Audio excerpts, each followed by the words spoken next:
تسريب آخر فيديو لركاب الغواصة تيتان، لقطات مرعبة عاشوها والجمهور في صدمة.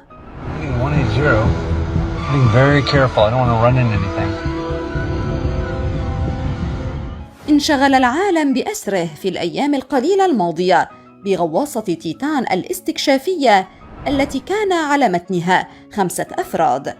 وفي التفاصيل، انطلقت الغواصة تيتان في رحلة البحث عن حطام السفينة الأكثر شهرة في العالم تايتانيك، والتي غرقت منذ أكثر من قرون. وأعلن يوم أمس خفر السواحل الأمريكية عن عثور بقايا حطام للغواصة على مقربة من السفينة الشهيرة.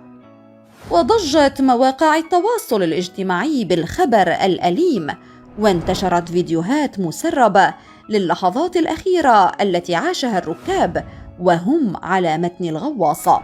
Stockton nuestro piloto, Jaden y yo, que no voy a hacer nada más que tomar fotografías. Estamos listos, nos vamos a lanzar por la plataforma y empieza la aventura.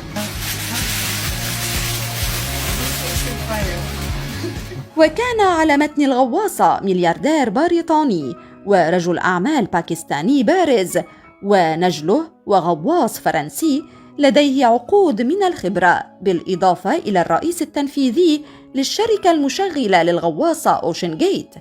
وتبلغ تكلفة التذكرة 250 ألف دولار مقابل تلك الرحلة التي تمتد ل8 أيام، شاملة الغوص إلى الموقع الذي استقر فيه حطام السفينة الأسطورية تايتانيك على عمق 3800 متر.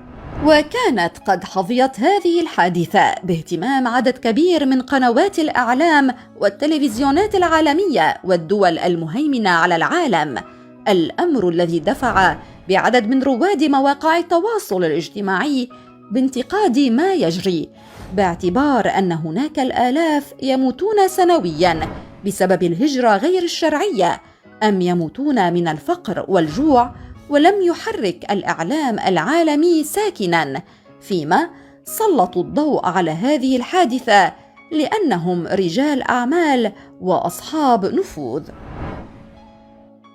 في ظل هذه الحادثة الكبيرة والإعلان عن وفاة المفقودين وتبليغ أهاليهم، ظهر الناجي الوحيد منها، والفضل يعود إلى شيء غير متوقع: وحدة تحكم في الألعاب الإلكترونية.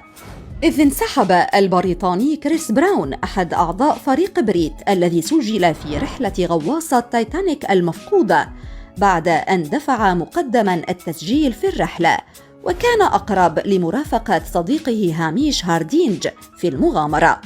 لكن براون وجد أن قيادة الغواصة المفقودة تستند إلى وحدات تحكم تشبه وحدات تحكم ألعاب الكمبيوتر، والإمكانيات التكنولوجية في الغواصة ضعيفة، لذلك قرر الانسحاب من الرحلة في اللحظة الأخيرة. This is the only toilet available on a deep diving submersible. Best seat in the house. تابعوا كل الأخبار الفنية من خلال موقعنا جديدها.com، واشتركوا بقناتنا على يوتيوب لتصلكم أخبار الفنانين.